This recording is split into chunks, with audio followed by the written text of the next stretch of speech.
Welcome back to another episode of the Top 6 show. We had a brilliant weekend of football. The FA Cup champions were crowned in Liverpool Football Club. Spurs got themselves back in front of Arsenal in the top 4 race. We have West Ham taking points off Man City, so the title race on quad is still on. And Erik ten Hag has officially joined Manchester United today and has started his job. I've got a brilliant panel for the show earlier than usual, as there's a big Arsenal game tonight, which we'll be focusing on the terrace. How is everybody doing? Very good, man. Very good. You know what? It could have been perfect, but it is what it is. Sport is kicking me in the balls right now. Nah. You know what? I'm good, man. I'm feeling good. We've had a brilliant week. We got 6 points out of 6. We smashed Arsenal. I'm sure we're going to get into it. So, yeah, I'm feeling good, man. Liverpool won. Forest won. Man City drew. Tottenham won twice. Chelsea lost. Hamilton can't win a race. There's some home truths about Chelsea have to be said. And we will move on to that Cup 5. For me, it was the most perfect weekend because Man United didn't play. It was amazing. There was nothing to ruin it, really. So, yeah, I hear that completely. And lots to talk about with some big games in the next sort of 24 to 48 hours as well in the Premier League as we lead up to the final day of the season, which is 6 days away now. All of the debates, all of the questions are going to be answered. Who's making the top 4? Who's going to win the title? Who's going to go down? There's so much to play for. It's probably the most exciting end to a season I can remember for a long time, where there is something still to fight for in every sort of major element and capacity. So we'll delve into that. And we've got to start first with Arsenal, because they play Newcastle tonight. And the big question is, and viewers watching, we know you're there as well, by the way. I'm having problems getting the comments up at the minute. They're not coming through properly on YouTube, but thank you all for tuning in. We are here. Get your super chats in, member chats as well. We will put up any questions that you've got for the team. But Arsenal play tonight. And the big question is, are they going to bottle it? Are they going to crumble? Are they going to throw it away? And what I find really intriguing is there's such a split amongst the noisy fans on social media. You get one group who are very, very, very sure that they're in a position where if they don't beat Newcastle, we're in 14th, and they don't beat Everton, they're in 16th, we don't deserve top 4. You then get this other half that are talking about one day a former Premier League ref will come out and expose the corruption in the league. And we're kind of sitting in this world at the minute with these Arsenal fans everywhere who just, I don't know what the word for it is, but there's a lot of conspiracy theories going around. And I thought I'd dress the part today. I thought I would wear the headgear for it, really, to sort of blend in with those Arsenal fans and sort of make them feel at home at the football terrace. We've got our tinfoil hats on ready to talk today. And we're all kind of good to go in relation to that. So over to Jess, first of all, what is it with Arsenal fans? Why is there such a divide between, if we don't win it, we've bottled it, we don't deserve it, right down to referees are literally ensuring that Tottenham get it over us? Like, what's your take? I mean, everybody complains about bad calls. Let's not act like the referees have been great this season. I think it's just more that it happens with everybody. And when it happens to you, you focus on it more. You know, I don't think we really can sit there and act like we all think that the referees do an amazing job, because whenever something happens to any club, people are complaining about it.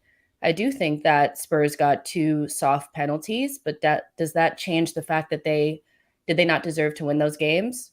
No, I don't think necessarily so. Like, I don't think that's the reason why they won those games. So I think it's fair enough, you know, to bring up refereeing decisions. You know, you just can't act like that's the reason why you lost the game. We probably would have lost anyway. We just weren't really up for it. And with the whole, if we don't beat Everton or Newcastle, we don't deserve to be in the top 4. I think that's pretty much like an obvious statement. If you don't beat them, you don't get top 4. It's just an obvious statement. So again, like, if we lose today, we lose today, and we don't get top 4, we didn't have enough points to get it. It's literally that simple. I don't know why people are making it such a big deal. Like, the referees are what they are. They make bad calls. Let's not act like there weren't games that there weren't any big calls that we could have won that we didn't, you know? So that's kind of where I sit with that. How about yourself, Patrick? You're a Spurs fan. You know, the turnaround under Antonio Conte has been very good. but it's being reduced down to corruption, paying referees, biased Premier League. Like Spurs are getting, I'm not expecting Arsenal fans to turn around and say how amazing you are or you're better than us, but it's quite literally no credit on Conte, no credit on your team for the turnaround after Nuno, and all just about the league and the referees are going to take it away from us. No, you know what, Terry? I totally hear what you're saying, but I also would like to be decent. There are fans like Jess who are humble enough and decent enough to acknowledge that they weren't good enough and we were a better team on the day. Then you do get the fans, like you're saying, Terry, that are literally just full of excuses. And it's all like, woe is me and everything's against them. People saying that the Premier League want Tottenham to be in the Champions League over Arsenal. That makes no sense. Arsenal are definitely the bigger club. Arsenal have more English players in their club and in their fraternity and academy. And Arsenal are the much bigger brand. So if they wanted anyone in there, it would be Arsenal, wouldn't it? They're the bigger club. They're the guys that are literally would sell more tickets. They're the ones that people know around the world. Arsenal have a much bigger following in world football than Tottenham do. So, you know, as a Spurs fan, I know that Arsenal definitely are a bigger club than Tottenham. But obviously in recent years, we've kind of like been neck and neck, toe to toe, finished above them. Hopefully, again, this will be the 6-year running. But if we go back to the game, yeah, we were just better on the day, man. And this is the difference with Conte and Arteta.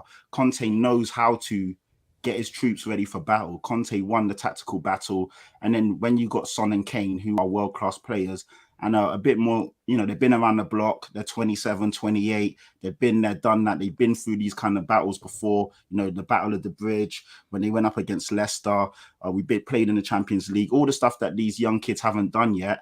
And you kind of saw that come into fruition on the day. And also, like Terry, you've got a show called The 12th Man. And we all mentioned in terms of even Gary Neville, Martin Tyler, how monumental the fans were in the stadium. We were up for it, man. We were electric. The energy was pulsating through the stadium. And it kind of got the boys across the line. No, but Patrick, though, like, they did go down to 10 men. Now, Rob Holding is a complete and utter moron. Against 10 men and 11 against 11, those are two very different kinds of games, man, to have. So it's like, no, see, 11 v 11, I really don't know what would have happened, but I still think that it would have been a much closer game. Once Rob Holding did that moronic, stupid, dumb thing, then it's like, it was also, I don't know how much credit I can give Tottenham for that game because we were playing against a 10-man Arteta team. I think it's easier when other people bring it up, Patrick, but like, we did go down to 10 men. You guys deserve to win the game. You guys were better on the day, you know, but nobody even wants to. I know it's like you can't mention injuries, but you had basically your best team out there besides Romero. Romero, we didn't have Thomas Partey or Tierney or even really first choice fullbacks. So you won on the day. You won on the day and you deserve it, you know, but I think that there's some circumstances where Arsenal fans can take it and just kind of throw it away. And you know, I know you guys will say, well, we didn't have Conte in the first North London derby. You still had the same players. No, wait, Patrick, do you honestly believe that the game would have gone that exact way, 11 against 11? You can't say that. We don't know, do we? We don't know. But we were at home. That's a massive factor. We went into the game in much better form. People don't like to discount that. We were in much better form going into that. Yeah. But look, it was Arsenal's fault not. Make no mistake. This is not a case of like, oh, Tottenham didn't deserve. No, Tottenham deserved to win because the pressure that Son put on Holding led to Holding making those mistakes. So Arsenal deserved to lose because you, through the stupidity of your player, you got a man sent off due to your player putting pressure upon him. So they deserved to lose. But all I'm saying though is that I don't know how much credit as a performance I can give Tottenham because 11 against 10 is a very different game. 11 against 11. I think that's a fair. Sorry, Pratt. Can I jump in for a second? You make a good point, but the reason that the penalty was conceded and then the red card happened was, in my opinion, the way Mikel Arteta sent his team out, the attitude, the aggression, that sort of the go out there and fight tooth and nail. There was too much aggression on the football pitch, and that was the tactic from Arsenal and the tactic back. If the tactic from Arsenal was to play a high line 10 yards further forward than normal when it got exposed, nobody would be complaining. If the tactic is to come out and rough up Arsenal and it backfires and you can see the penalty. Sorry, did he say to elbow a dude in the face. Terry, Yeah, but he wouldn't tell a guy, go ahead with a guy in the Alpo, face. I know you've never played sport at a decent level before. You can tell by your physique and everything. I know you've Don't done do it. that, Terrence, don't do that. I can get carried away. And Rob Holding, for a split second, got carried away. You know, what he did, by the way, Rob Holding, is no different to what I've seen a few Arsenal players do this year and go unpunished, where they've kicked out or tripped people up off the ball. And it's been celebrated by Gooners when they've got away with it.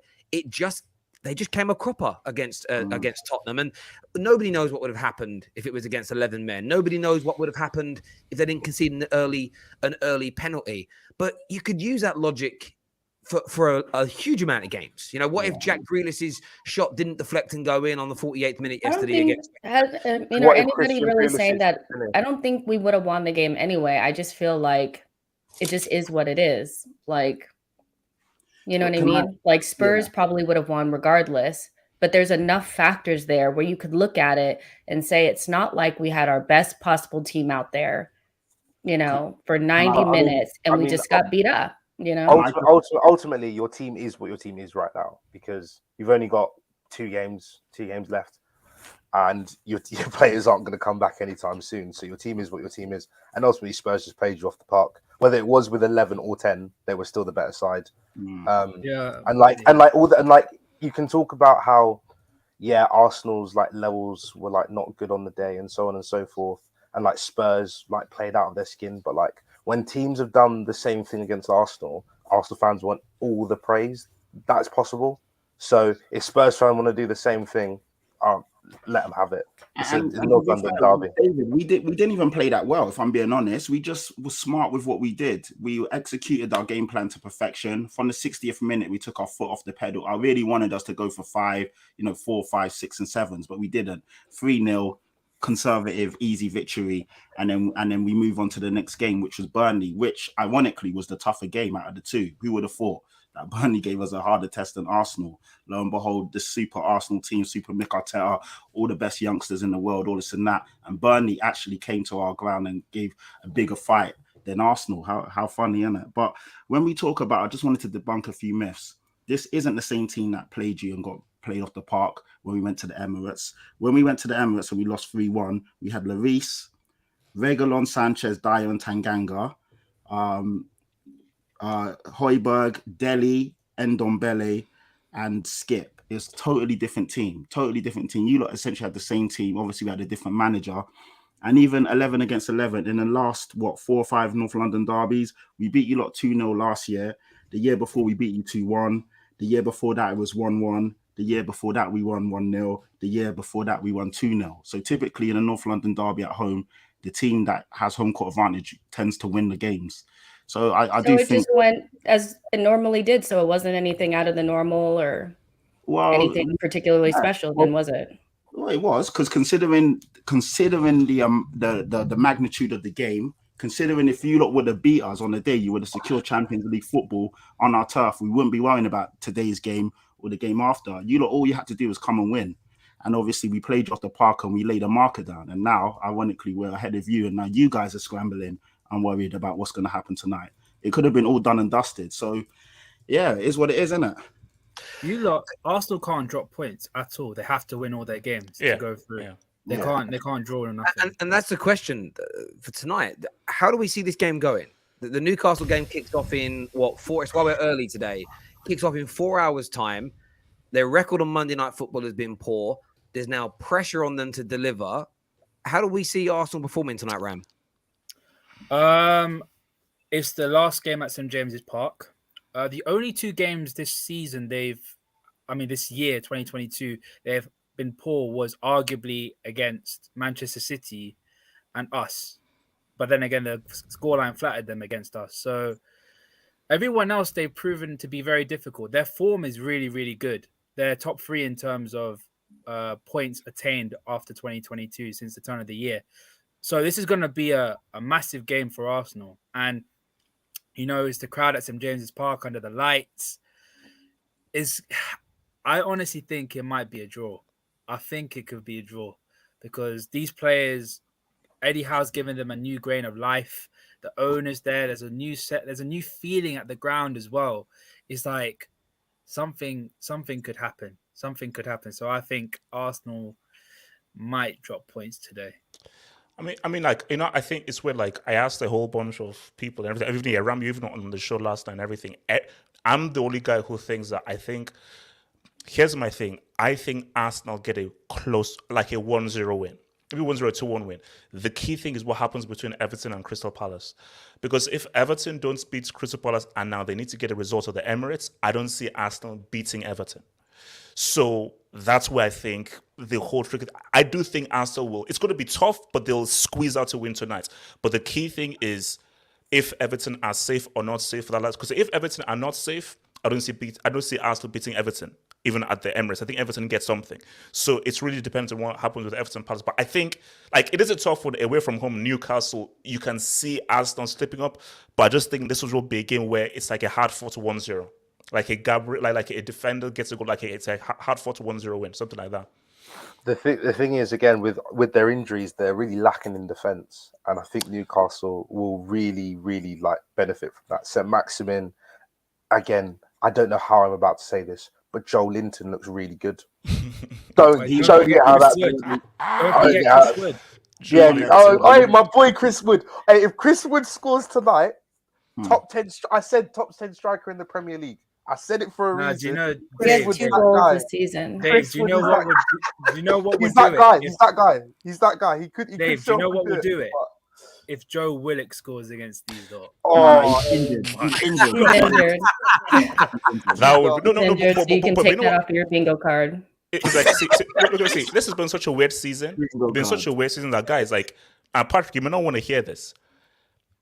Expect the unexpected. What if you have a scenario where like Arsenal drop points? So let's say Arsenal draw. So therefore it's 1 point. Hey, Tottenham, boom, Norwich, what's it called? And what's that? Delia Smith, blah, blah, blah, Cookie Merchant, blah, blah, blah. Cookie Merchant. Arsenal, they get the win. Blah, blah. But somehow, some way, you somehow lose to Norwich. Because Patrick, I know deep down, because I see you wearing that Tottenham jersey, I see that smile on your face and everything. You don't respect Delia Smith. You have zero respect for Delia Smith. You're expecting a persecution. And Patrick, I can see in your eyes that you're like, who are these guys? And it is that arrogance. It's that arrogance and that smile that I know that will see Tottenham do a Tottenham thing, lose a game that they think they've already won, and Arsenal come through. So I've been hearing this for the last 10 games. Spursy this, Spursy that. Like I said, our form is as good as anyone's going into this game. I don't see us. I respect everyone. I don't want to be out here talking the talk, but I expect us to batter Norwich. I'm not going to lie to you. I think what's so weird is that you talk about how good your form is, but like there's not a lot between us. Yeah, people act like our form has been horrendous. Like there's not a lot between us, Patrick. Like, and the fact that you guys have Harry Kane and Son, I feel like you guys should be a little bit further ahead than you are. You dropped a significant amount of points. You have. I think you're being disingenuous here because I've not gone around and said that Arsenal. I think Arsenal are a good team, and I think Arsenal are balled out. They've played way above what anyone expected. Listen, let me land.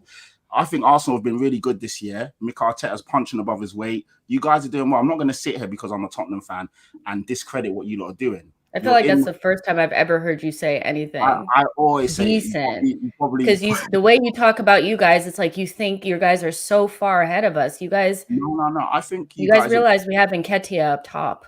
Like that's not my problem, is it? That's not my problem. But all I'm just saying, you got world-class players in your team. You should be a little bit further ahead than lowly Arsenal, shouldn't you? It's a bit unfair to say that because you're 3 years into your project. You spent £250 million in the £150 million in the summer. You guys have spent money too, though. Yeah, we have, but it's totally different. We had Nuno. How? How is it different? Conte's only been there 6 months. Conte's only had one window, and we got in 2 loan players. Let's not forget Kulusevski and Ben Sankara, who were considered Juventus rejects. You guys have spent good money. Don't do that. Don't. Put some respect on Kulusevski's name. Put some respect on Kulusevski's name. A lot of people said that. I look, Patrick is right. Like this, whenever like I've seen Arsenal fans, I don't know if you've ever done this, Jess, and I'm not putting you in category of people that have. When people speak about Arteta's first season finishing 8th, they're like, yeah, but he came in November, December, so that first year isn't all on him. Well, the same could be said for. That's what you said about Ranić. He's not he's not responsible for what Ole Gunnar Solskjaer did. That's yeah, exactly what you said. Exactly. So you're having a so we can throw away the first season. No, but you're doing the complete opposite to that. You're essentially saying you've got Antonio Conte and Kane and Son, therefore you should be further ahead of us. You're discounting that he came in halfway through, hasn't had a preseason, hasn't bought any of his own players. He got two guys. I'm saying the way that Patrick speaks about Spurs, they should be a lot further ahead. I've always said it's very close between everybody. And so if I banter you lot and I wind you up and I wind up you, I wind up Colleen. Obviously, I always get under the gal skin, but I can't. You lot. I mean, you were mad. You were like, "Why don't you respect us?" Yeah, because people didn't. And when I said we were cooking, people were looking at me like I'm crazy. Lo and behold, we're fourth going into the last week. Fire. It's a low fire. That was your meme. That was your meme when you said it. That was your meme. Look, it's going to be an interesting one. Arsenal have to be favourites for tonight. I know the Monday Night Football thing everybody speaks about. I know there is they're away. There's the pressure. They have to be the favourites. 110%. They have to be the favourites by a long way.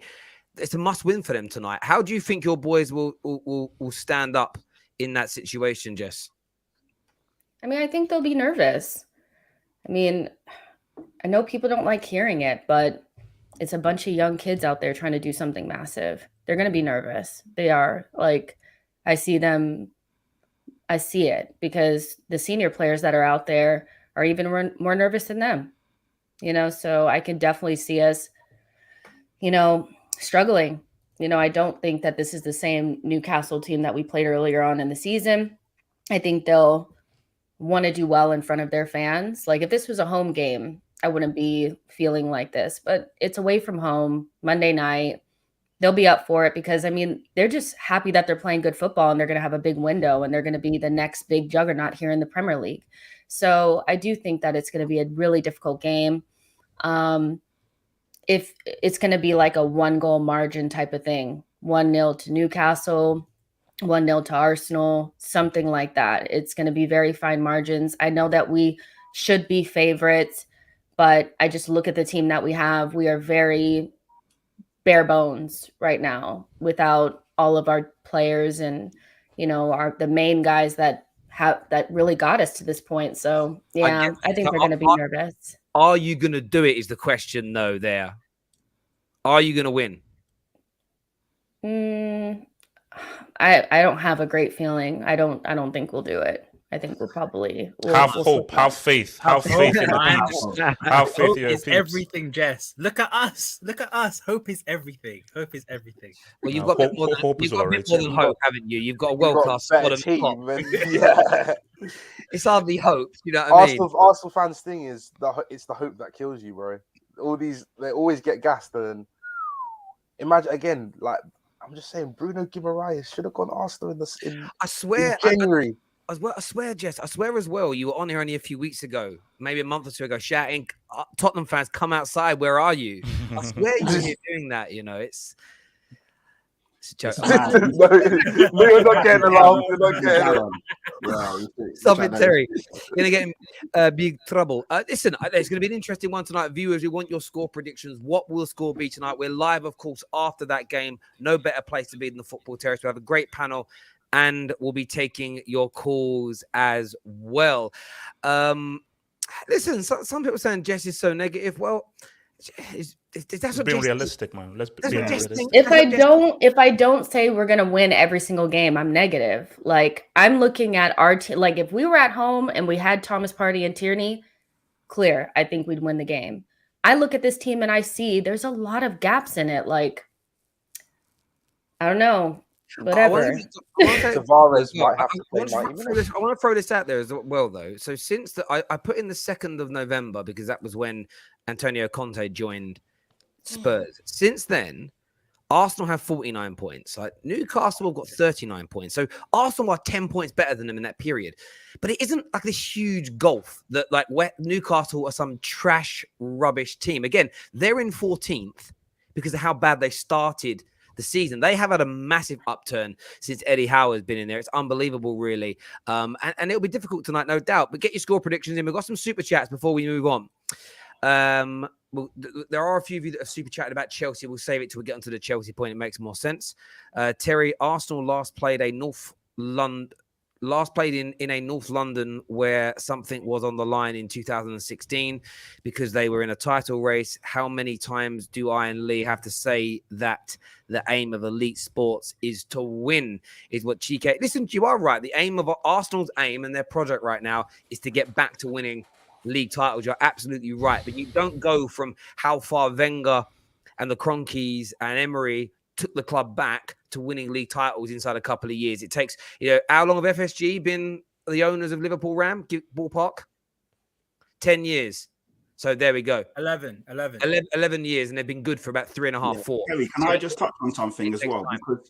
Because the Arsenal fans, I see some in the comments saying, Tottenham are celebrating beating Arsenal like it's a trophy. I'm like, it's a North London derby with so much on the line. Why would you not be happy? Because if Arsenal won, I wouldn't have heard the end of it. Like I said, I was at certain Gunner King, one of my guys, he's always, as soon as we lose or drop points, 9301, 9305, this guy's got memes, he's got videos, he's got everything ready for me. And that's what it is. I mean, the celebration police come for Arsenal every time we even look like we're about to win a game. So no, but it happens to everybody. Man. You deserve the abuse. Arsenal deserve the abuse. Yeah. You lot were doing it like 3 months ago when you beat Wolves. Like that was way too early. This yeah, is we get right to celebrate whenever we win a game. Like you guys, people don't get to tell anybody when they can celebrate a game. Like that's so odd. Because if the only time you can celebrate is if you win the Champions League, then everybody just stop watching. We hear that. Zotta here says, Terry, is there I don't know what that is, a mushroom in the UK? Have hope, can now dream. I think that's a mushroom that he's put on there. Thank you. A mushroom? What? I think it's a mushroom. No, that looks like a spaceship. That looks like a spaceship. Yeah, it's a UFO, Terry. Okay, is there a UFO in the UFO? Have hope, can you now dream? Dream of what? I don't dream, man. I thought it was like a mushroom because like a magic mushroom. I thought. Anyway. Marina out. We'll go to the Chelsea ones a little bit later, as we said. Arsenal are team shit to represent the Premier League. I bet they won't even win 3 games. Man United won 3 games and still KO to the Europa League, is what Sully's got to say. Someone please get Patrick a loser shirt, is what Alan says. You spelled loser with 2 zeros. He's a hater. It's 1 O. The Perchy says, excuses stop tonight. Gooners, your manager said so. This is one thing I did like about Arteta today. He basically come out and said to Arsenal fans, put the conspiracy theories down. Stop blaming everybody else. It's on us. We need to step up and get the job done. So your manager, your God has spoken. So please, that's the only thing I say to Arsenal fans. Please drop the conspiracy theories. It's embarrassing. When you lose, you generally deserve to lose. Take the L, criticize your team and manager. And you know what? Colleen did this brilliantly the other day. Kesh does this well. Adam does it well. Jess does this phenomenally. You can criticize your team for a poor individual game without it meaning you want the manager sacked and all the players sold. Like, not everything has to be an epic, it's time to go style rant. It just doesn't need to be that. It's as simple as that. Like, it hasn't all got to be that crazy. But Ram, before we move on to the FA Cup final and then speaking about Klopp's legacy, because viewers, there is a big article today that we are going to touch on a little bit later that speaks about Jurgen Klopp now being the second greatest manager, only behind Fergie, in English football history. We are going to get onto that. But you had a hot take for us, Ram. What was this hot take? Yeah, so I started this. I said this on a space a couple of months ago, and this was talking about England, and I was saying, like, with the season that he's had and the kind of player he is, I want Jared Bowen to start on that right-hand side instead of Bukayo Saka for England in the World Cup. For me, Jared Bowen, and for a player like Harry Kane, I think he'll work wonders with each other, because Harry Kane likes to drop deep and start creating. And Jared Bowen is one of those players that is very good off the ball, and he's very direct when he has the ball with him. And he also plays a similar system to what England play. He does play the same formation, the 3-4-3. And the sort of quality he has is similar to Raheem Sterling, but obviously Raheem Sterling is a little bit more quicker than him. So for me, if we want to get the best out of England, I think Jared Bowen might be the best option compared to Bukayo Saka. One thing I'll say about that is that again, I don't know how old or young some guys are. I use like Kevin Phillips. So there was a season where Kevin Phillips got like 30 goals or something for Sunderland. The guy's like, man, this is like England's new thing, striker. Goes to play for England, couldn't cut it. There is a massive discrepancy between club football and international football. Not saying one is harder or more difficult, it's just very different. So try Bowen, but just don't assume and think that he'll be able to readjust to a completely different, more chess-like, slower, psychological game that is international football compared to the more quick and frantic thing that is in club football. You could say that, but you can also say Harry Maguire plays well for England, but does really badly for Man United. Yeah, and West Ham and England do play a similar sort of style. Yeah, they don't. And I'll tell you why they don't. Most teams West Ham play with 4 at the back. Yeah, I look at it this way. Bowen's very talented. Would I like to see Bowen in the England squad? Yeah, I would. But nobody plays low block against West Ham. Everyone's line is pretty high, even the lesser teams. He has an abundance of room to run into on a regular basis.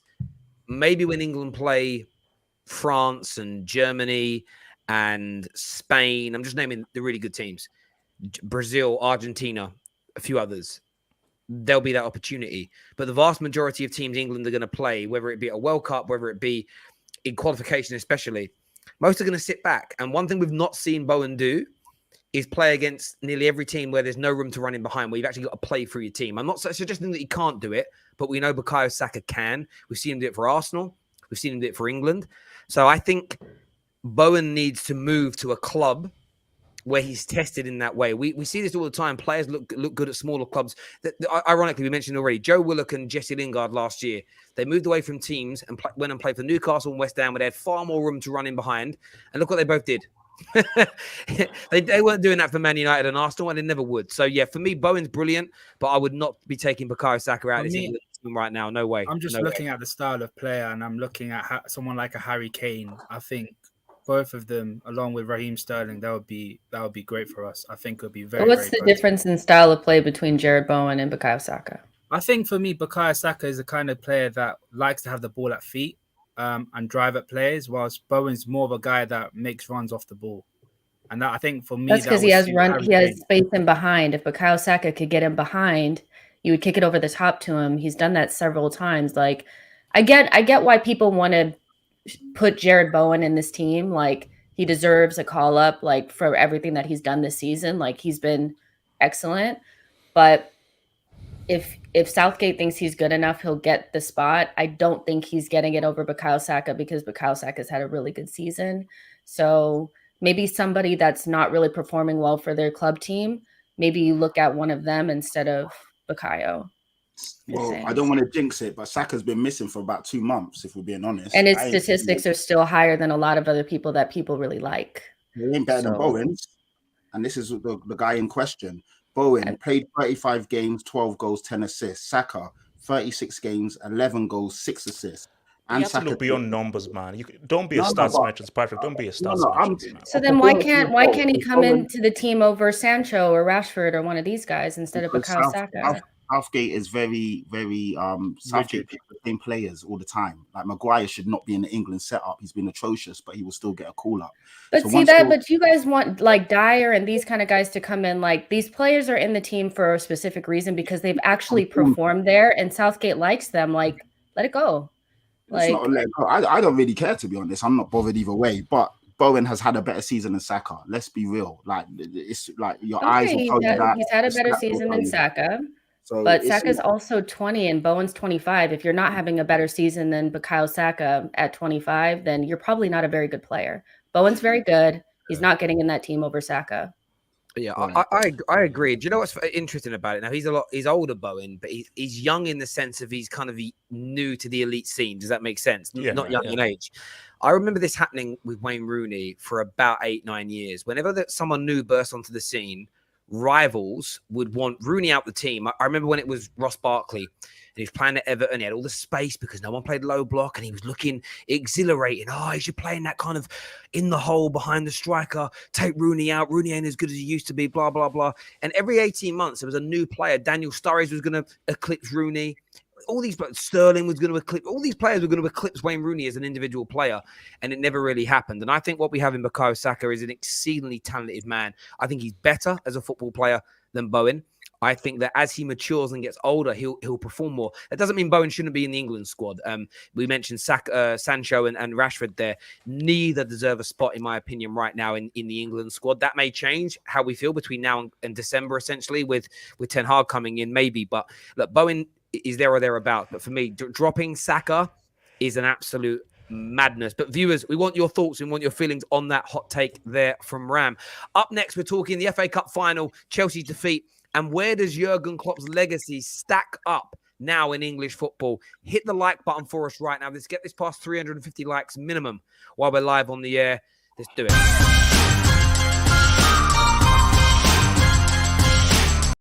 Have hope. We are going to talk Jurgen Klopp in this, but I want to touch on Chelsea first because they've kind of been ignored over the weekend.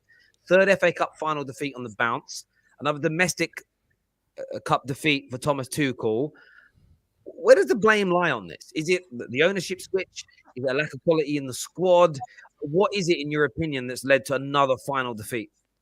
No, I think, look, it's like Chelsea need a huge, massive summer because Tuchel performed a miracle. Tuchel performed a miracle winning the UCL with most of these bombs because most of these guys are bombs. And my thing is, now, see, here's the thing. It's like people call me like, hey, why do you go on about Mount and everything? Here's just the thing about Mount. These are just the facts of the matter. In the Karabuki Cup final, Pulisic missed one chance and Mount missed two chances. One of them was a 1v1 where he had literally a whole lifetime to pick his spot and he still missed. So he was responsible. This game now, okay, he created one chance for Lukaku. The rest of the time, guy was like freaking Casper the ghost. You couldn't find this dude for like 120 minutes. And then you now go into penalties. You don't go into the first five. I'm seeing this geriatric Azpilicueta step up to take one of the penalties and miss. And then you go ahead and you miss your penalty. So my issue with Mount is, Chelsea fans, don't make this guy the face of this club. Okay, this guy isn't like this amazing super. No, he's not. He high. Okay, but he's a squad player. He's not. He shouldn't really. Chelsea season should not hinge on him. But the issue that you have here is, and most Chelsea fans are saying this, this is a Frankenstein monster. From Sarri to that bomb-ass tyrant known as Lampard to Tuchel now. You just have different ideas and different systems coming in and coming out. Lukaku, he hasn't worked out. But people say, oh, like, Lukaku is trash and so forth. Oh, yeah. Oh, yeah, you think he is? Look at what he does for Belgium. The issue is, Lukaku at Belgium, who does he have? De Bruyne, Carrasco, Hazard. Who did he have at Inter Milan? Barella and Lautaro Martinez. He has to play with that brainless psychopath known as Pulisic, freaking Timo Werner, and Mount, who makes one key pass every 3,000 years. Nobody can find this freaking dude. Lukaku is saying, give me the freaking ball. But Lukaku, yeah, I see you. But I'm going to do the side pass. Yeah, Lukaku, I see you. But I'm actually going to give you a long ball so you can fight with your boy freaking Konate and so forth. The midfielders, they're crap. And Chelsea fans don't want to hear this.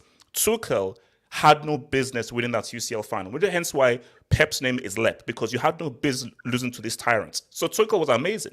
And what we've seen right now is that they're not great. Pulisic had like 2 or 3, 4 good months, and now it's crap. Timo Werner is a freaking like double agent. Mount is limited. For me, I grew up Zola, Hazard, give me technique.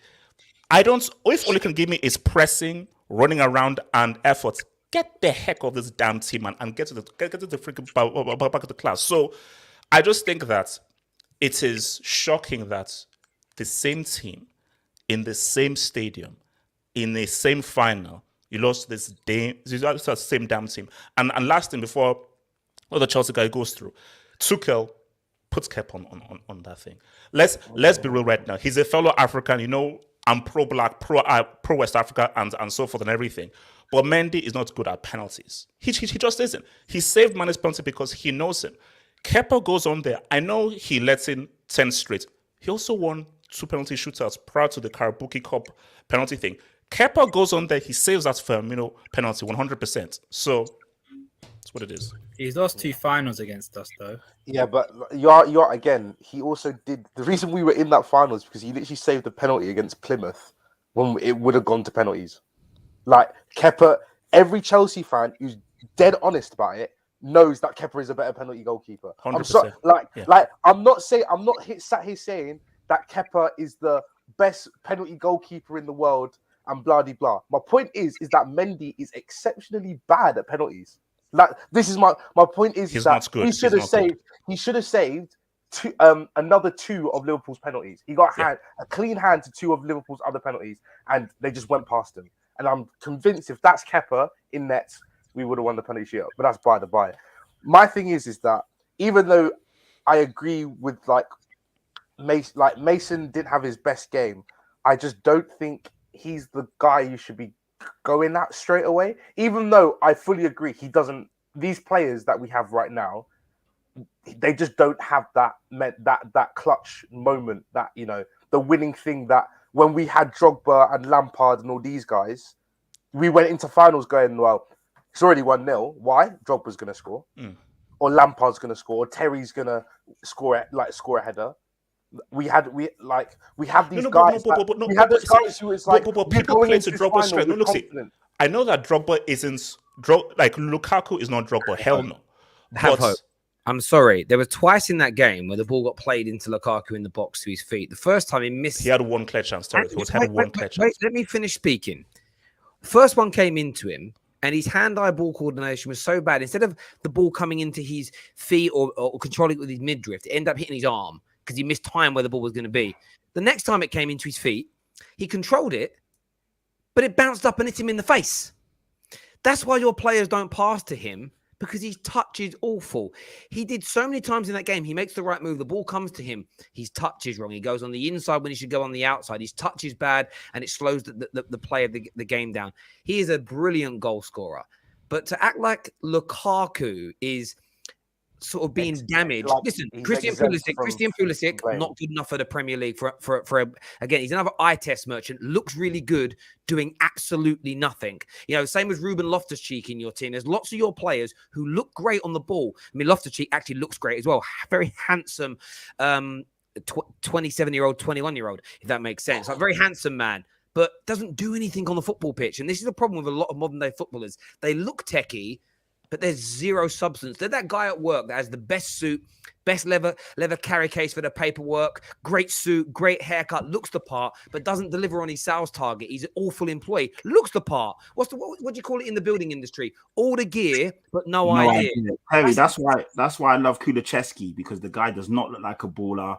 He's not even that great on the eye, but the guy has end product, and that's what you want. No. Relax, don't do that. He's very technical. He's very technical. Like Ed Sheeran's little brother, but he's out there balling, bro. It's as simple as that. He was a technical player, Patrick. Outputs. He's a technical player. Outputs matter.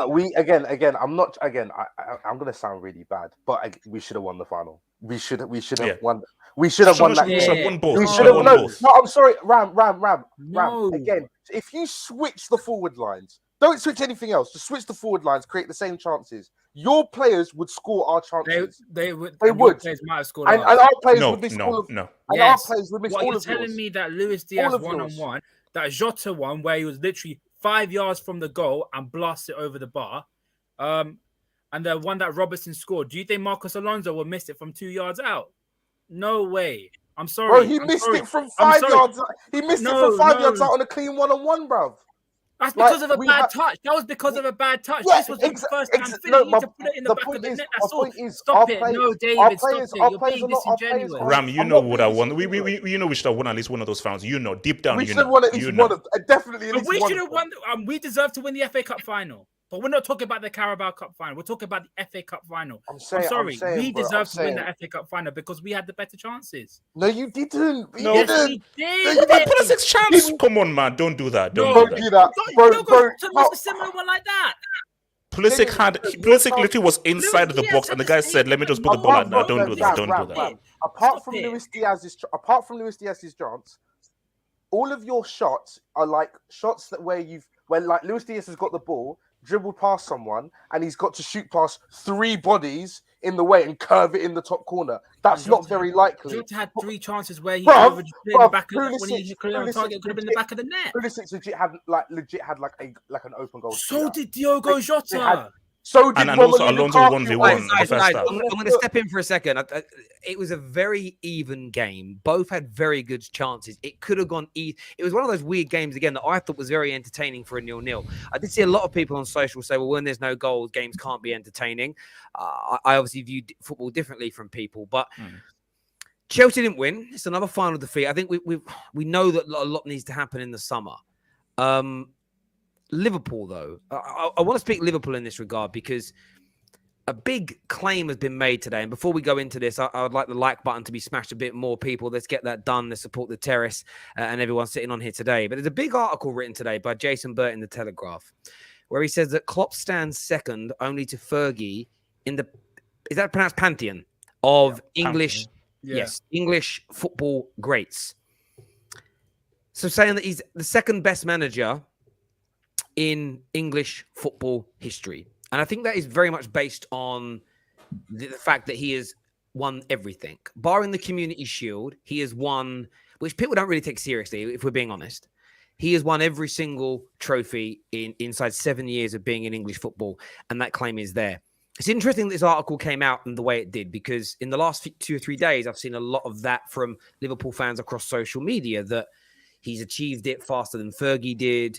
Yeah, this puts him right up there behind, above the Wengers, above the Jose Mourinhos, now above the Pep Guardiolas. Some even suggesting because he's done it faster than Sir Alex Ferguson.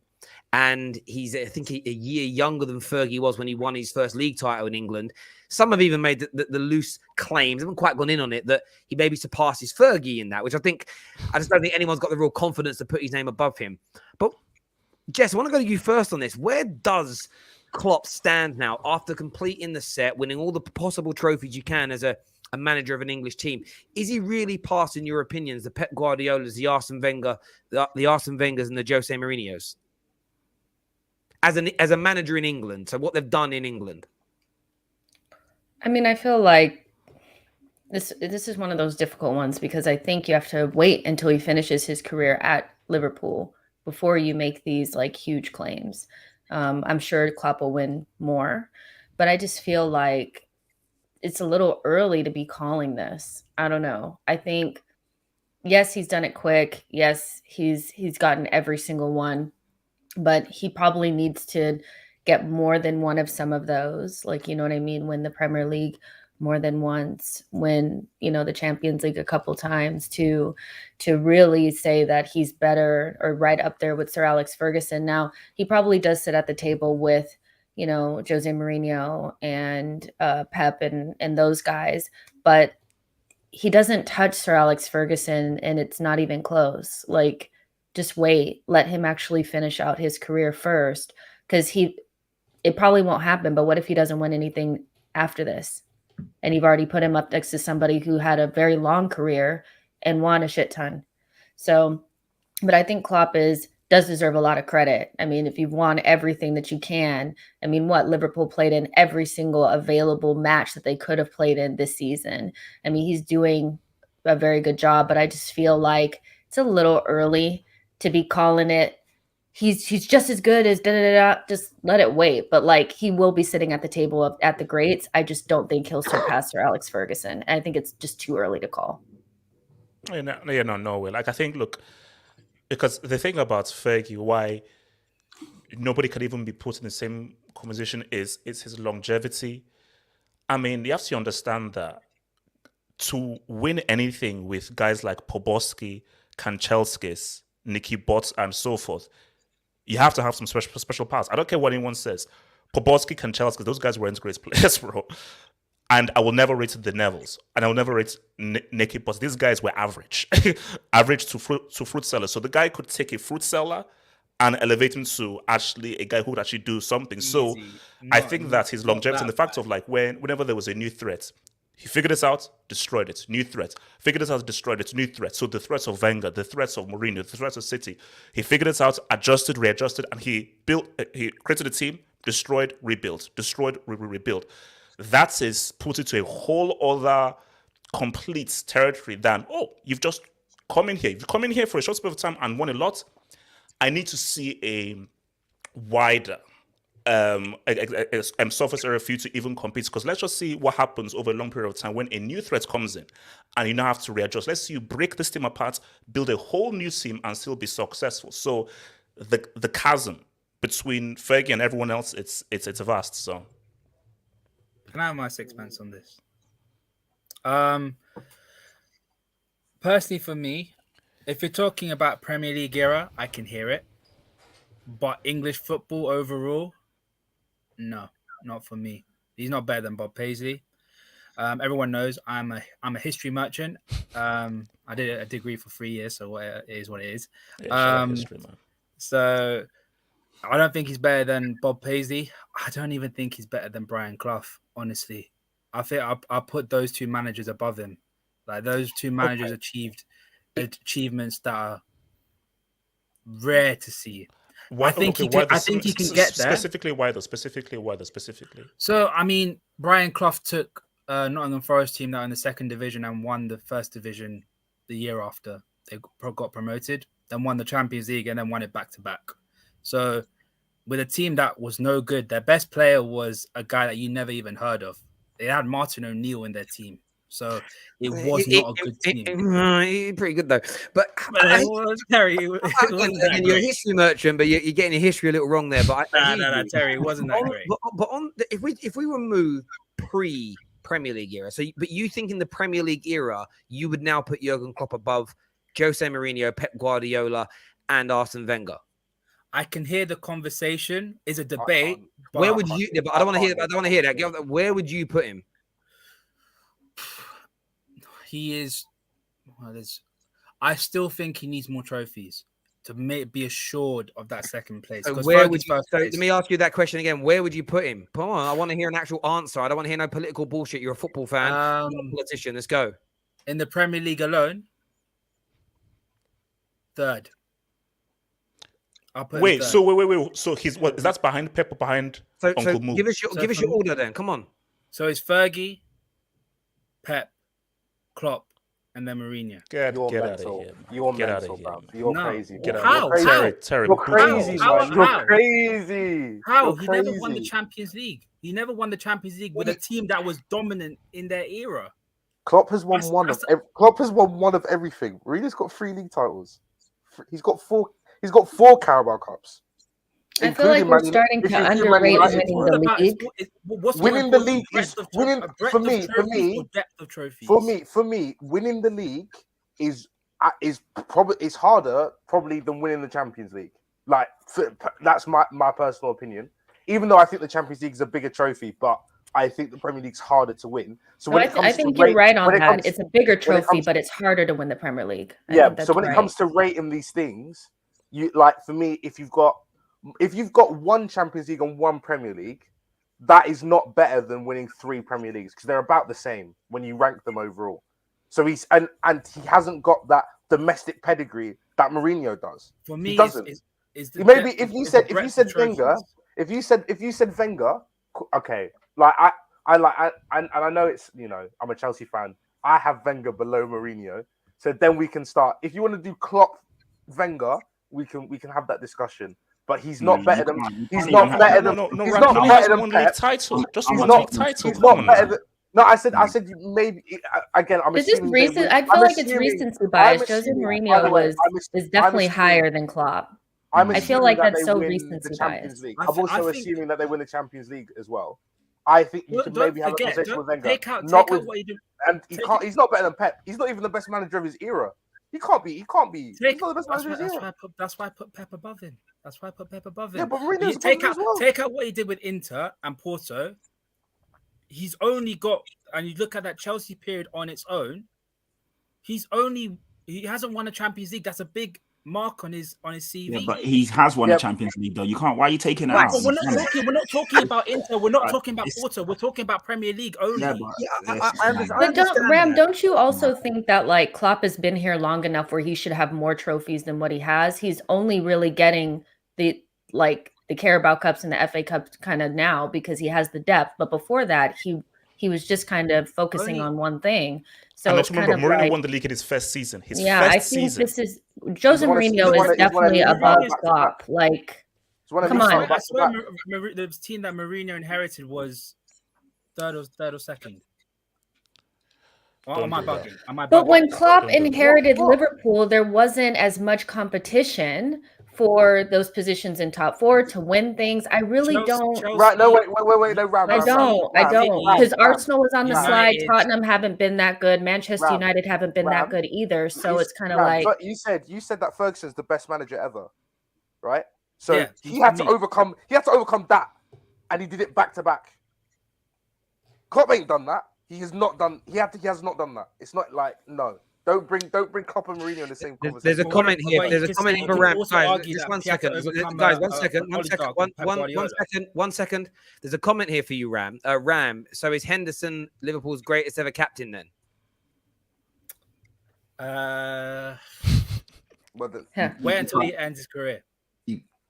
And then wait until Klopp ends his career then too. Because I'll say this about Jurgen Klopp. I think what Jurgen Klopp has achieved at Liverpool is sensational so far. You know, he's won 4 trophies, which is literally more than nearly the majority. Well, barring Fergie, Wenger, Jose, and Pep. I can't think of any other manager that won 4 or more trophies in the Premier League era. I might be missing someone. I don't think anybody else has.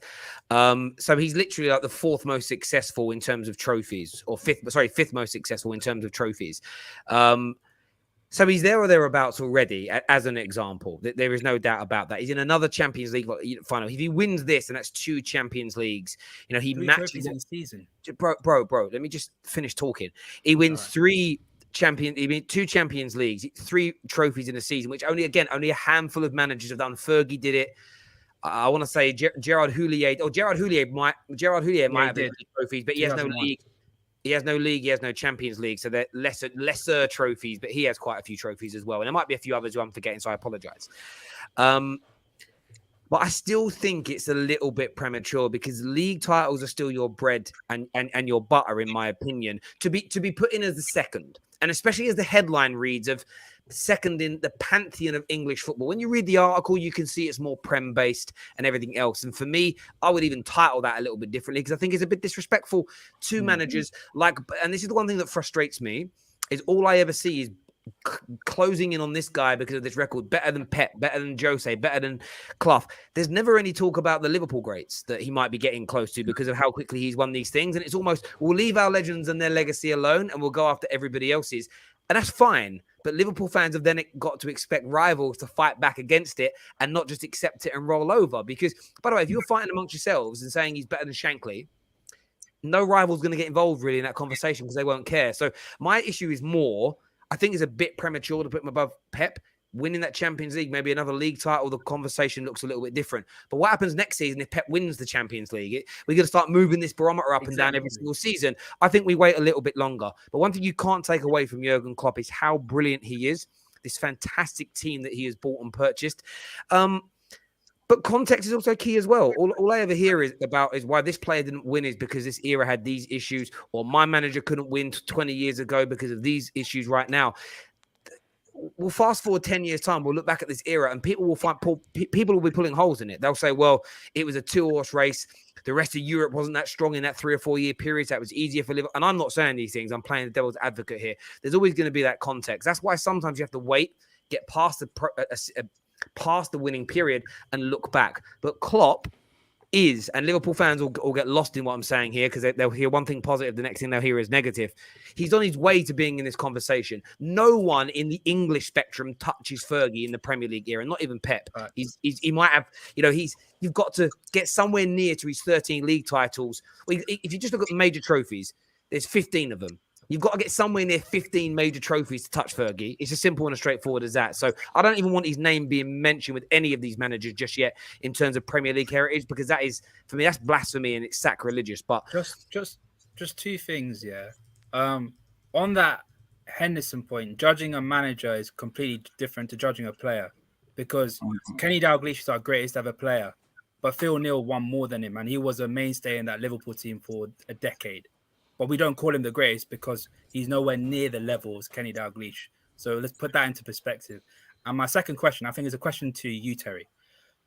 If I put the scenario out, if Klopp wins another PL, another CL, or a couple of CLs, then manages Germany and wins a World Cup with them, would you fast track him into the GOAT conversation?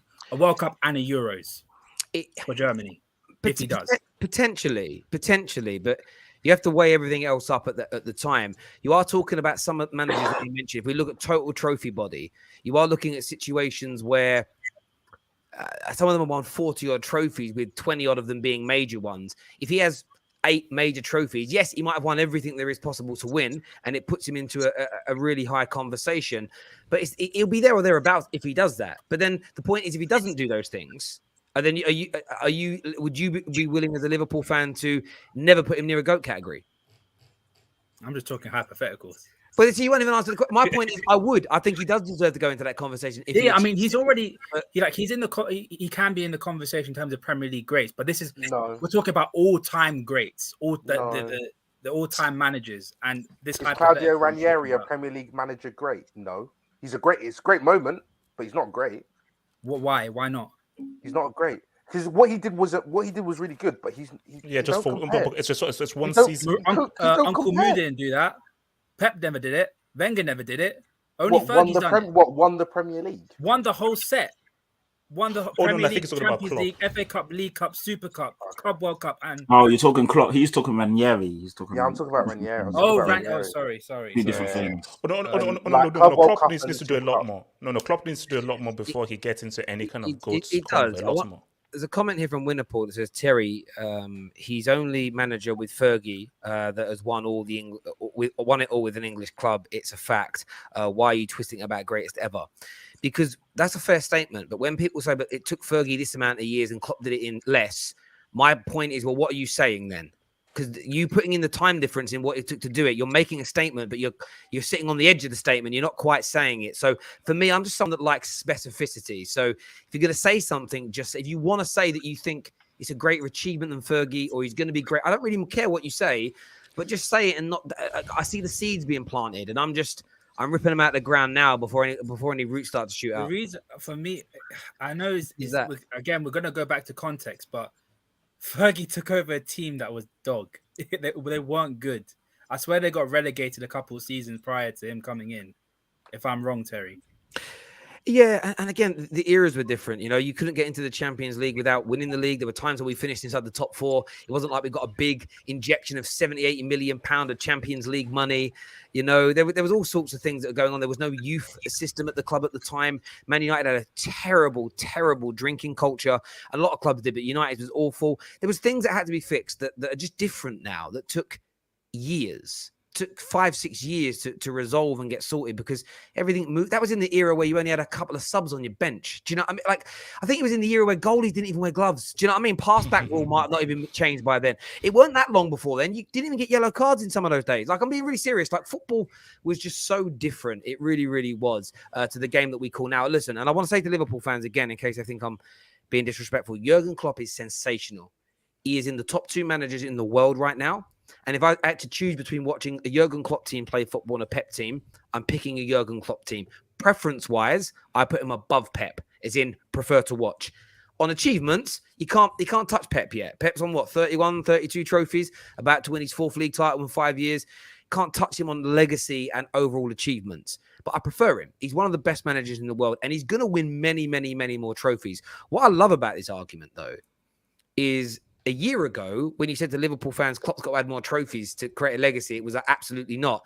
Now he's winning the trophies. It's all about the trophies he's won makes him one of the greats. It's funny how all these arguments that Liverpool fans like to play down, like the Carabao Cups and the FA Cups are not that important because they're not major trophies. Suddenly now it's like it's an integral part of the argument. Say to add trophies.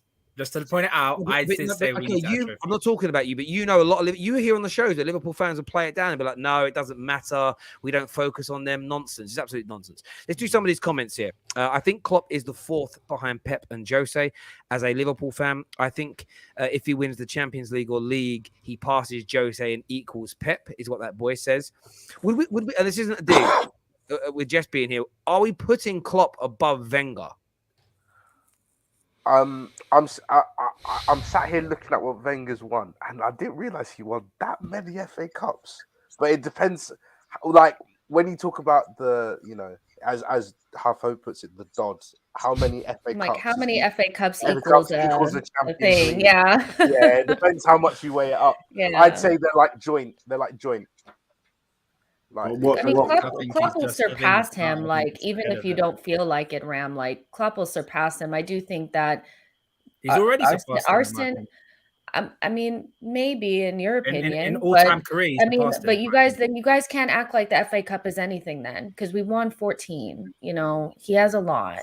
So I get. I mean, no, yeah, you can't do. I mean, like when you look Then at, then you have to act yeah. like the Carabao Cup and the FA Cup are nothing. If you're going to act like ours are nothing, because Arsene won them. Also, No, didn't but Wenger that's- win two league titles or three? How many league titles did Wenger Three. win? he's got Three. three. Klopp has Three got league titles and all the FA Cups. I think he also did again. I want to add this in because you brought up Nottingham Forest earlier. FA Cups in the 90s and early noughties meant a lot more. Teams played their strongest teams primarily from the earlier rounds, and he also did 2 doubles, Arsene Wenger, and the double was a sensational achievement. That there is no shadow of that. It's a sensational achievement. It really, really is. And winning a league and FA Cup double would outweigh doing what Liverpool are about to could do this year of winning like 2 domestic trophies in the Champions League. Like that used to be, what I mean is that used to be seen as so prestigious when it was done. I don't think we should let recency bias deter that away from Arsene Wenger, but that Champions League is a huge thing. There's no doubt. It is. Fergie, Jose, Pep, Wenger, Busby, Paisley, Shankly, Klopp, and Clough are all ahead of Klopp, is what McAvea has got to say here in the overall pyramid. Klopp will use the next 4 years to stat pad like Pep. He will finish second behind Fergie. His European legacy may surpass all of them. And listen, having 2 so early in his career, that could be on. He could end up winning 3, maybe 4, and that changes the conversation again. But it's got to be done, of course. If he wins the quad, he overtakes Wenger, and if he wins another league or Champions League after that, he overtakes Mourinho. Only way to overtake Fergie is back-to-back quads. I mean, no, not back-to-back quads. Like, well, if he did back-to-back quads, that would be mad. But I think doing a quad again would change the complexity massively because it's an achievement nobody else has made in terms of single season either.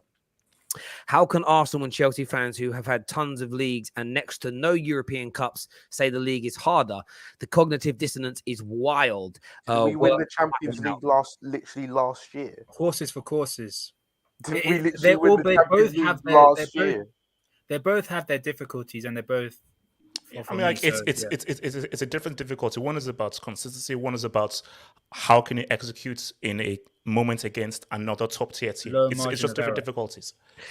In fairness to Chelsea have won 2 in 20 years since they've been like a proper team, if that makes sense. Like in fairness, like Chelsea have been able to do that. It is harder in some respects. It's harder to sometimes win based on the draw, based on its individual. I think it's harder in the sense of it's based on individual games, and you can have a game where Chelsea, a great example, 2009, how they went out to Barcelona with the way that refereeing went on that day. And that's one game where I will say the referee ruined the game. That can throw you out. If you have a game like that in a league title race, you can still win the league. You can't sometimes have a match like that. You can sometimes have games where the ball just won't go into the back of the net. I mean, Liverpool got through. Didn't the year you won the Champions League, the goal goal happened? Oh yeah, is that 05? So that's my point. Like Liverpool got through a round against Chelsea in the league. The year they went on to win the Champions League, when they were given a goal, they didn't. Again in the Premier League, clearly was over the line, Terry. But either way, it doesn't matter. Like the point is, like I get you. Liverpool fans like to say that, but the point is, you in the league you can recover from that issue generally. You can't in knockout football, so that's why it's sometimes harder because on any individual bad night. You can find yourself in that situation. Also different styles. Yeah, different of course. styles. There is that. They're both difficult. There's no doubt.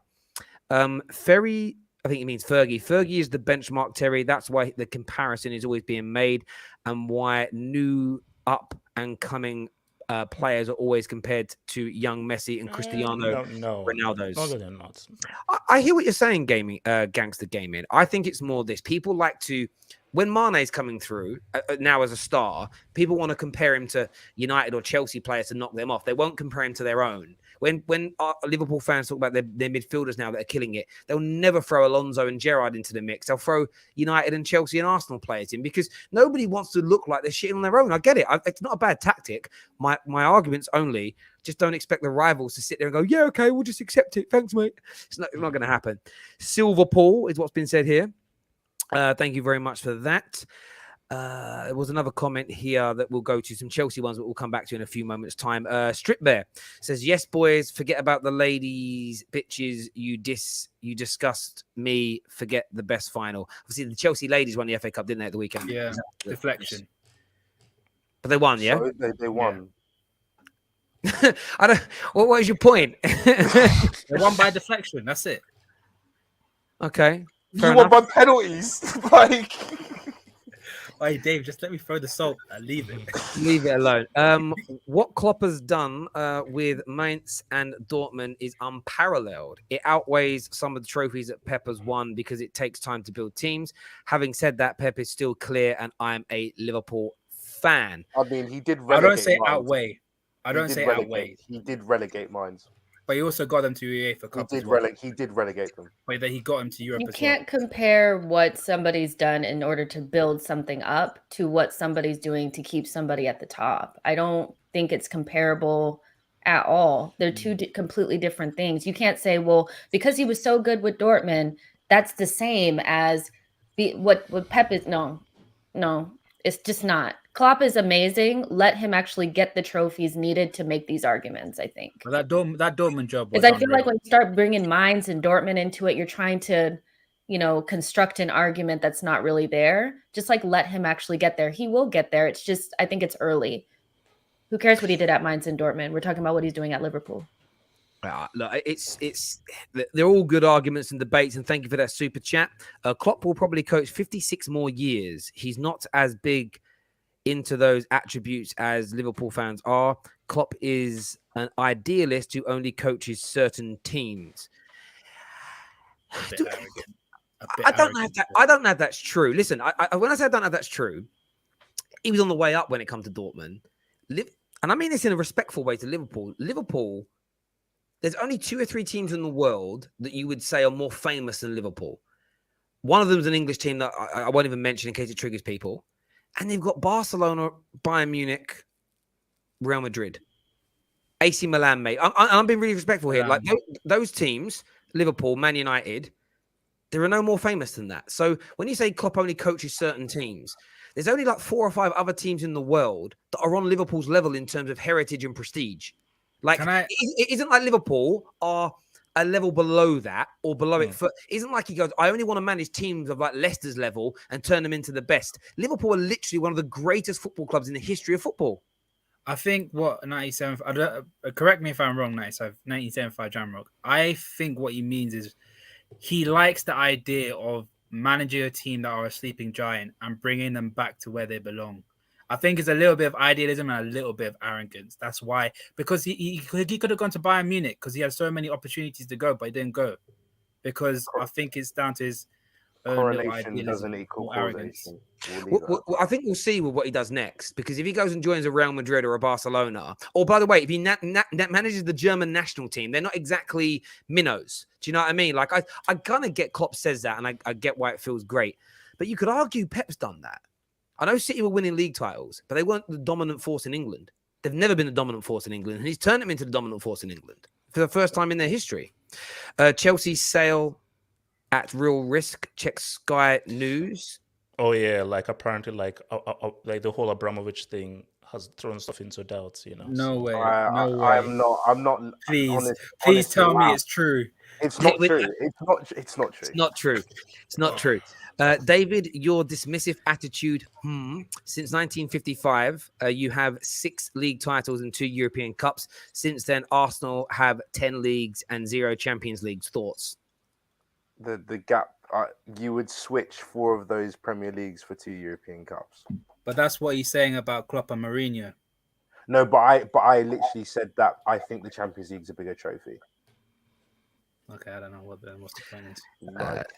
Ten Hag said exactly the same, of course, and Ten Hag said, of course, and that's one of the things that's really interesting about the Klopp argument. One of the reasons why Man United will still attract managers and players, even though we're not that great at the minute, is because a lot of people are attracted to being the manager or the players that gets Man United back to the peak of their power, the same as Liverpool being back. It's a different type of feeling, there's no doubt, of course. But I'm saying that I'm not going to dismiss that Klopp wouldn't go to a team like Real Madrid in 3 or 4 years' time and manage them either. I don't think you can just say he'll only go to a team that's in the mud slightly. Even if Klopp wins the quad, Pep's won the six. I can't say the word, but that one. Sextuple. If he did it because of Messi, why is it only time it's happened? No, because Bayern already has done it as well. There we go. I wanted to speak about this before the end of the show as well. Erik ten Hag has joined Manchester United 6 weeks early, which I think shows his dedication, but it also shows the absolute mess we're in, where he's like, listen, I need a 6 week head start to try and fix the mess that's happening over there. Just I want to get a feel from everybody watching, and of course you're on the panel. I'm going to Jess first on this. What do you expect from this appointment? Are you, as a rival looking right now, is it still too early to say, or do you have a feeling that United will improve based on this appointment? A lot of the backroom staff and senior figures all moving on. It's a whole fresh team coming in, board level, management level, and then, of course, coaching the team. Like, what's your take? I mean, I think I think it's a little bit too early to call to see like how far this will go or how good it will be. But I think as bad as it's been, it probably can't get any worse. The only way to go is up, I think, at this point. So, I think it's a little bit maybe too early to call like, how good you guys will be 1 season, 2 seasons in. But I do think that like if they back Ten Hag and all of these appointments are positive appointments, which you never really know until you actually really get into it, maybe you guys will be back. I don't know. It's hard to say because it's all just so murky. And when you're making new appointments, everything is spun in a way where it's all positive. It's all going to be good. You're going to shoot right back up to the top. But as I'm sure all of us can attest to, when you make changes, sometimes they work and sometimes they don't. Sometimes it takes longer. Sometimes it doesn't. And Manchester United are in a mess. So I think straightening out the mess is going to be the main thing. But I would expect at the very least for him to have some sort of way of play. I would expect to see good football. I know that's what you guys want to see as well. Maybe a change in the attitudes, once you get rid of some of the bad ones, bringing in players that actually want to play for the club. And then see from there. But I can't imagine Manchester United being worse. But I do think that maybe it would be an overstatement to be like, okay, well, that means that you guys are going to fly up the table quickly. I think it might take a year or so. But that's me. I think, look, Ten Hag, he's going to need time, And I think that he's going to have to completely like revamp the entire team, because I was watching ESPN FC and like Mario Melkert was just talking about like Dutch managers and how they are, and it says that in Dutch managers it's like they will listen to you, but it's like it's their way. They're like, no, I have a very specific way of playing, and that's how we're going to play. And if that's your role, he needs to be given his specific players.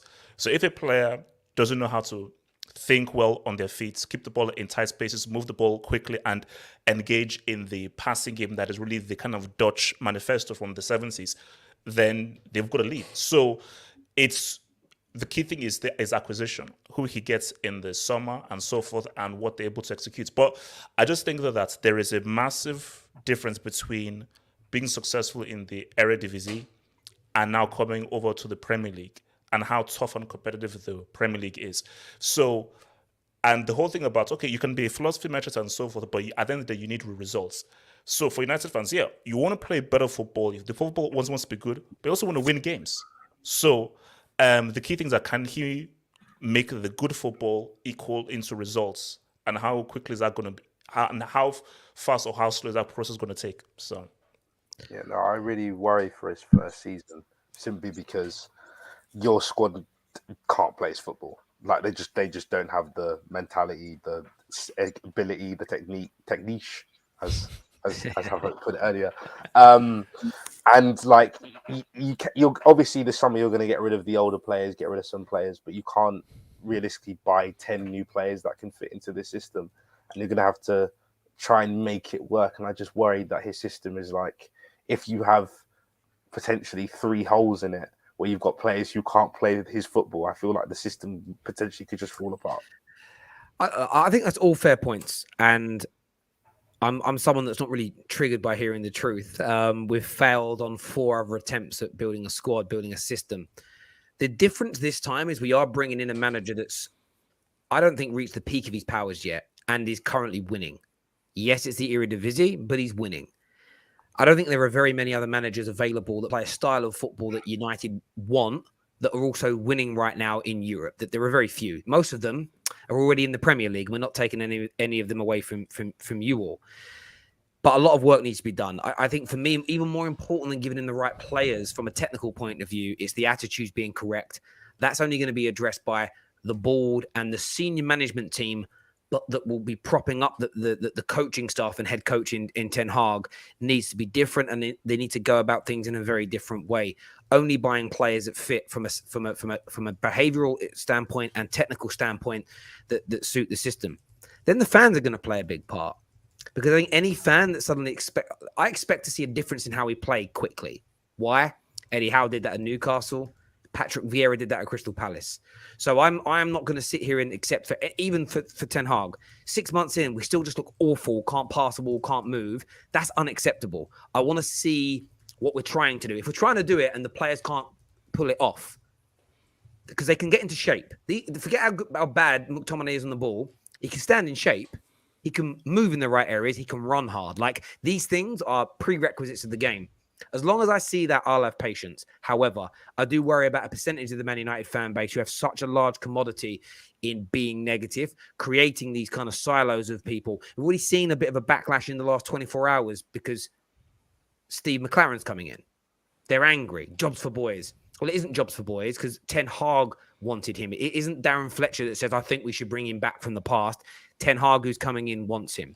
You've heard him speak very positively about Ronaldo, but Ronaldo's washed. Ten Hag can't understand football because he's backing Cristiano Ronaldo. I know more about football than Ten Hag because I think Ronaldo's washed, and I've got 10,000 followers that also believe me. 10,000 followers retweet my stuff whenever I say he's washed. Ten Hag's wrong. That nonsense just got to stop. But the most important thing is that the board stop listening to social media when it comes to the footballing opinion and sticks to its plan for a period of time if it thinks its plan is right. So I'm very willing to be patient in terms of achieving our long-term goals. Within 2 to 3 seasons, I want to be ready to compete. But I want to see instant progression in how we're trying to play football, the behavioural issues, and I want to see these players work hard and run. I want to see these players give all in each and every single game. Man United on average cover 3.5 kilometres less per game than most teams we play in the Premier League. That is disgusting. It is disgusting. And until we improve on that, we won't get better. So as long as I see those things, I'm patient. I have hope inside, but I am suppressing it like you wouldn't believe because I can't allow myself to get carried away again because that hurt the last 10 years. Let me ask you, or maybe even to the panel and so forth. Do you think Gottinaldo, who's going to be 38 very soon and so forth, approaching 40, do you think Gottinaldo can play Ten Hag's football, or do you think Gottinaldo will be forced upon Ten Hag even though he knows that this dude can't hack it in my system? We'll see. I think we'll see. It remains to be seen. I mean, it depends on how you look at it. Ten Hag has been very demanding in a lot of things that he's getting. So a lot of things that he wanted at the club, they initially said no in their negotiations. And if he had said, I don't want Ronaldo, do you think they actually would have? The one thing I'd say about the Glazers is that stereotypically in the first year of any manager that's come in, they've done almost exactly what they wanted. Like LVG turned up and they let the geezer plant about 400 trees so the press couldn't see him training anymore. Like weird stuff. Like they kind of let the new guys do whatever it is they want to do. Year 1. It's normally year 2 it goes wrong. Martin actually says here, Terry, are you happy with the Glazers now they got Ten Hag? Listen, my guy, if my dad didn't speak to me or see me for 10 years, didn't turn up, didn't pay no money, but then took me away for a brilliant weekend to Disneyland Paris and I had a great time, it doesn't suddenly make him Father of the Year. It doesn't make up for that terrible period. They've got to do a hell of a lot more, the Glazers, for me to give them my money. But if I see us being run well, moving in the right direction, I will compromise and start personally pumping my money back into the club. I'll go out, literally, I will go mental as well. My kids are getting 3 years worth of kits, all the colours, home, away, second, third. I'll do a lot. I've literally like been terrible to my children by not giving them those things, and they want them. The baby don't understand, but the bigger two do. But yeah, they're not off. They're not off my hit list yet because there's a long way to go, years probably, until I'm at that point.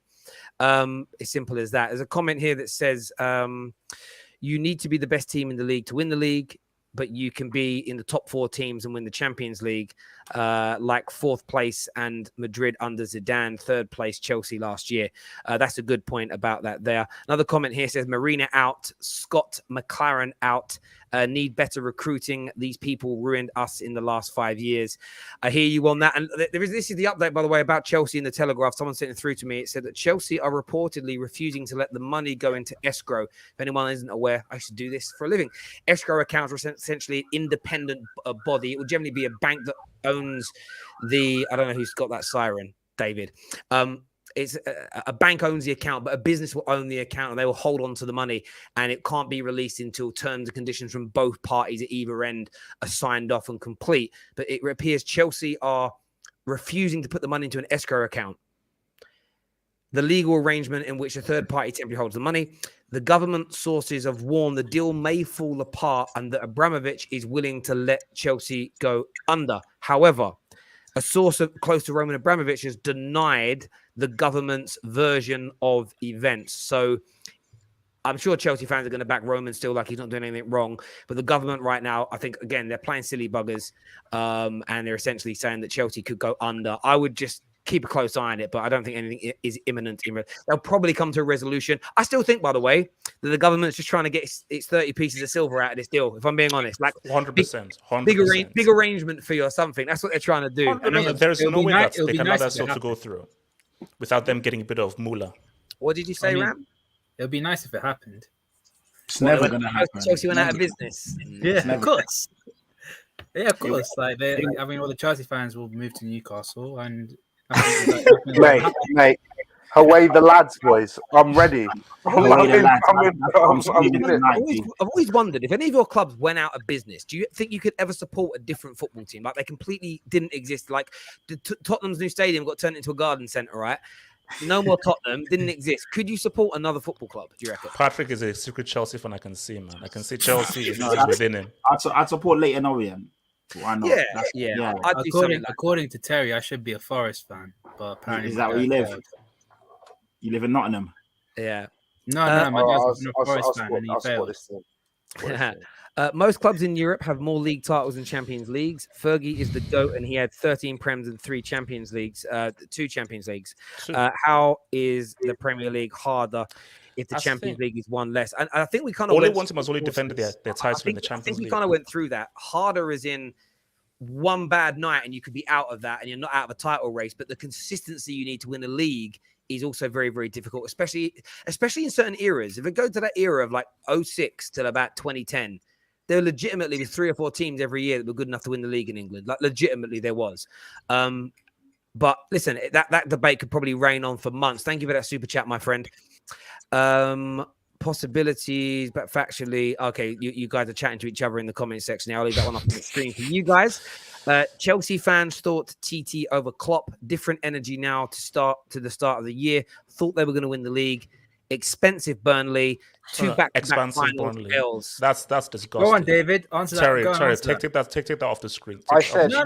David was crying. Expensive Terry, Burnley. take that off the screen. Take that off the screen right now. Is that by the end of Thomas Tuchel's reign, he would have won more at Chelsea than Jurgen Klopp did at Liverpool. I don't think that's. I don't think it's outrageous. It's not too outrageous. He's got a lot to do. All he has to do is win a Prem, which I think he will. He already said he thinks it's impossible. Wasn't there a quote from him saying from his own mouth, his own lips? No, just that's cap. He was using mind games. That's I mean, Champions League. I mean, he might have to win another Champions League, but obviously Real Madrid, come on, Vinicius and Benzema. But like, there we go. Listen, people, we are live after Newcastle versus Arsenal tonight, so make sure you tune in. Do us a big favor before you leave and smash the like button. Big thank you to Jess, David, Have Hope, Ram, and Patrick for coming on and having your say. Big night tonight. Lee Gunner and me back on tomorrow as well, by the way, in the afternoon. He's been calling me out for days now. We'll see what happens. Until next time, people, take care. Goodbye. God